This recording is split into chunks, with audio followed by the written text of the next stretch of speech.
Students, आज 25 सितंबर 2020 है। आज साइंस की वर्कशीट नंबर 36 आई है, जिसमें हम वेग स्थिति संबंध या गति का तीसरा समीकरण करने वाले हैं।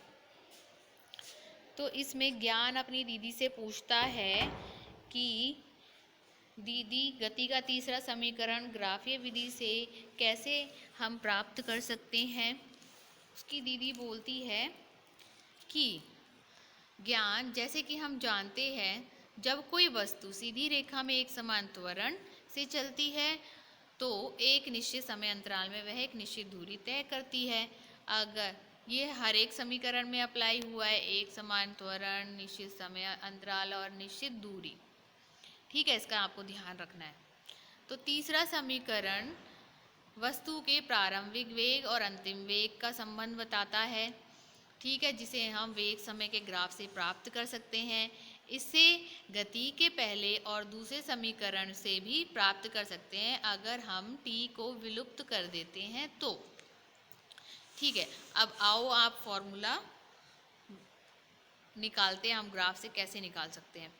तो ये ग्राफ तो आप पहले और तीसरे समीकरण में कर चुके हैं। ठीक है, आपको पता है ओ ए क्या है, ए बी क्या है, बी डी क्या है, ओ सी क्या है।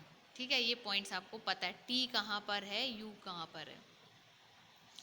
ठीक, तो अब करते हैं हम क्वेश्चन ये सॉल्व तीसरा समीकरण। देखो यहाँ पे ओ ए क्या है, आपका यू है। ठीक है, और ओ सी क्या है, आपका टी है। तो ओ ए और डी सी जो है समांतर है, इसलिए ये भी यू होगा। बी डी क्या है, ए टी है। और बी से लेके सी तक ये क्या है, वी है, अंतिम वेग। जब प्रारंभिक वेग में हमारा त्वरण लगता है समान त्वरण, तो हमारा वेग क्या हो जाएगा, अंतिम वेग क्या हो जाएगा। अब उसके बाद हमारा वेग क्या हो जाएगा, वी हो जाएगा। ठीक है, ये लिखा हुआ है यहाँ पर। अब इसमें आपको क्या करना है, उसने दूरी कहाँ से कहाँ तक तय की थी, ए से बी तक करी थी। इसके नीचे जितना भी क्षेत्रफल आ रहा है वो आपको निकालना है। ये हमें क्या बता रहा है, दूरी बता रहा है, क्योंकि ये वेग और समय का ग्राफ है। वेग समय के ग्राफ से हम क्या निकाल सकते हैं, दूरी निकाल सकते हैं। तो ए और बी के बीच नीचे जितना भी एरिया आ रहा है, क्षेत्रफल आ रहा है, उससे हम दूरी निकाल सकते हैं। ठीक है, अब आपको पता है कि समलंब चतुर्भुज का फॉर्मूला क्या होता है, हाफ, ये फॉर्मूला होता है। देखो यहाँ लिख रही हूँ, हाँ, समलंब चतुर्भुज का a plus B into multiply, ये क्या है, मल्टीप्लाई h, ये क्या है, लंबाई, और ये भुजाएं हैं, और हाफ में ये है, मल्टीप्लाई में ये है। ठीक है, हाफ है। ये समलंब चतुर्भुज का फॉर्मूला है। और यहाँ पे आप देख रहे हो समलंब चतुर्भुज कैसा होता है, ऐसा होता है। आपने अपनी मैथ्स की उसमें किया होगा, ये समलंब चतुर्भुज है। ठीक है, जिसको हम ट्रेपेजियम बोलते हैं। तो इसी का फॉर्मूला लगाया डायरेक्ट हमने। तो अब यहाँ पे लिख लिया, एक भुजा क्या है, ओ ए है, ये ओ ए, बी सी मल्टीप्लाई में ओ सी। ठीक है, ये फॉर्मूला। तो ओ ए हमारा क्या है, ओ ए, ये हमारा क्या है, यू। ठीक है, प्लस में बी सी क्या है, पूरा वी है, ये अंतिम वेग। ठीक है, गुणा में ओ सी क्या है, समय, तो यहाँ पे लिख दिया टी। और जो हाफ था उसको मैंने यहाँ लिख दिया नीचे। ठीक है, आप यहाँ इसको हटा के यहाँ पे भी कर सकते हो, लेकिन बाद में क्वेश्चन में यहाँ पे ही 2 आएगा, क्योंकि गुणा में तो नीचे 2 आ जाएगा। ठीक है, अब पहले समीकरण से आप समय निकाल सकते हो कि इतनी वैल्यू आएगी। इस t को आप यहाँ पे पुट कर दो, तो u प्लस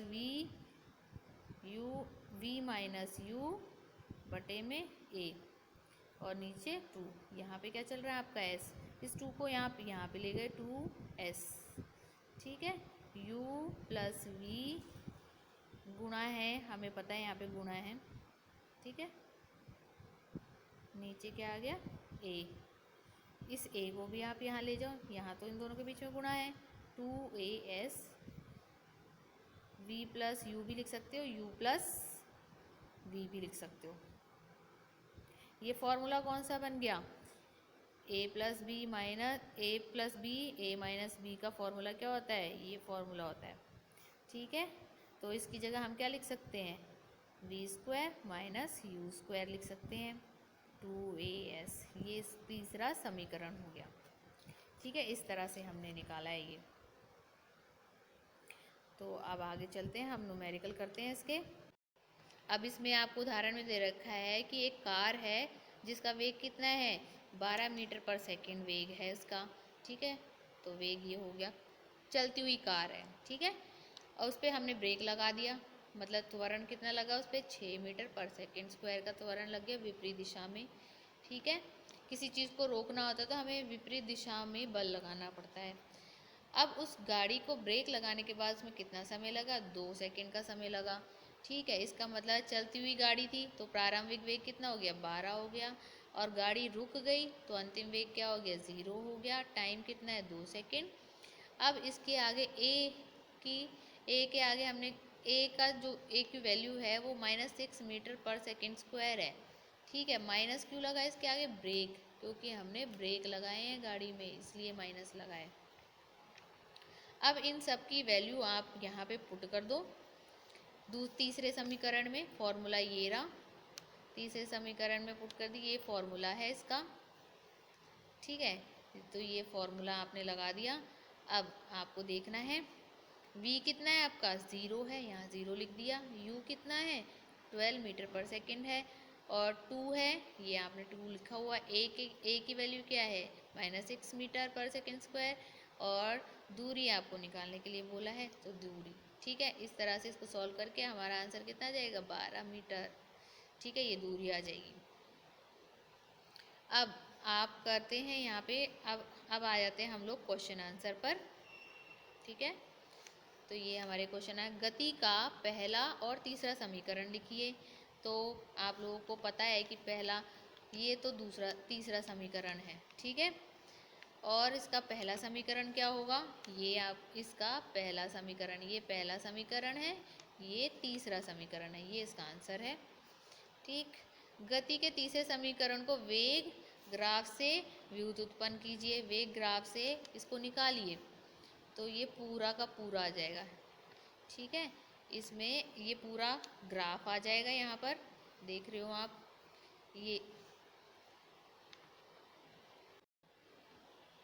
ये पूरा ग्राफ आपको बनाना है कॉपी में। ठीक है, ये ऊपर वाला ग्राफ बना लेना। ठीक है, और ये तीसरा समीकरण का व्युत्पन्न कैसे किया है हमने, ये पूरा लिखना है आपको। ये आंसर हो गया सेकंड क्वेश्चन का। ठीक है, अब थर्ड क्वेश्चन पे आ जाइए। थर्ड क्वेश्चन में क्या है? आपको न्यूमेरिकल दे रखा है, इसको हम सॉल्व करते हैं। अब इसके अंदर आपको क्या दे रखा है कि एक कार है, विराम अवस्था से चलना शुरू होती है। ठीक है, 5 मिनट में उस कितना वेग प्राप्त कर लेती है? 10 मीटर पर सेकेंड। मतलब उसकी स्पीड बढ़ जाती है, 0 से उसकी स्पीड कितनी हो जाती है? 10 मीटर पर सेकेंड। त्वरण एक समान है, तो आपको इसमें बोला है त्वरण निकालना है, दूसरा दूरी निकालनी है। ठीक है, ठीक है, तो प्रारंभिक विराम अवस्था थी ये। ठीक है, तो विराम अवस्था में क्या होता है? यू गाड़ी विराम अवस्था से चलना शुरू हुई है तो यू क्या होगा? 0 होगा। और कितना वेग प्राप्त कर लिया? 10 मीटर पर सेकेंड। कितने टाइम में? 5 मिनट में। लेकिन हम यूनिट क्या लिखते हैं टाइम की? हमेशा सेकेंड लिखते हैं, तो उसको 60 सेकेंड से मल्टीप्लाई कर दिया तो 300 सेकेंड आ गए।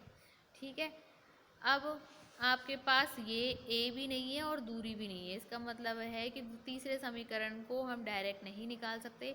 आपको ए पता होना चाहिए या दूरी पता होना चाहिए। तो पहले समीकरण से हम ए निकाल लेंगे। तो v कितना है? यहाँ पे देखो 10 है, यहाँ लिख दिया। u कितना है? 0 है, तो हमने 0 लिख दिया। a हमें निकालना है, टाइम हमारे पास ये रहा 300 सेकेंड। ठीक है, अब हमने a निकाल लिया, कितना आया? 1/30 मीटर पर सेकेंड स्क्वायर। v यहाँ पे कितना है आपका? 10 है क्वेश्चन में। ठीक है, और u आपका 0 है। 2 1/30 क्योंकि ए हमने क्या निकाला है 1/30। डिस्टेंस दूरी हमें निकालनी है। यहाँ पे कितना आ गया, 0 का 0 होगा, यहाँ पे 100 आ गया, -0 करेंगे तो 100 ही आएगा। 2 ये इससे कट जाएगा, यहाँ पे 15 आ गया, ठीक है। मल्टीप्लाई में s, अब इसको आप काटोगे तो आपका आंसर आ जाएगा। जैसे 5 की टेबल से हम लोग काटते हैं ऐसे, तो यहाँ पे कितना आ गया, 20 आ गया, 20 आ गया। इसको डिवाइड करोगे तो कितना आ जाएगा, 6.6 मीटर। ये इसका आंसर आ गया। तो ये आपकी वर्कशीट कंप्लीट हो गई है। इस वर्कशीट को कंप्लीट करके मुझे सेंड करो।